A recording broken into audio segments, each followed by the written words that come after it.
কিছুদিনের মধ্যেই ওকে স্কুলে ভর্তি করে দেব। আজকের বড় খবর, বিয়ে করলেন সিমরিন লুবাবা। মঙ্গলবার বিকেলে নিজের ফেসবুকে বিয়ের খবর জানান তিনি।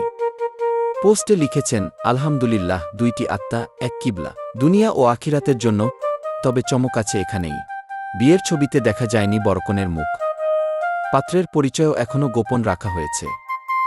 পরিবার সূত্রে জানা গেছে, পাত্র একজন আলেম এবং দেশের বাইরে থাকেন।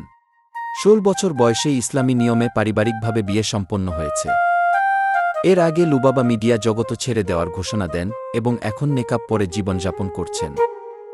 খুব শিগগিরই বিয়ের বিস্তারিত জানানো হবে বলে জানিয়েছে পরিবার। এই বিয়ে নিয়ে আপনার মতামত কি? কমেন্টে জানাতে ভুলবেন না। নতুন নতুন কন্টেন্ট পেতে আমাদের এই চ্যানেলটি সাবস্ক্রাইব করুন এবং পাশে থাকা বেল আইকনটি বাজিয়ে নিন।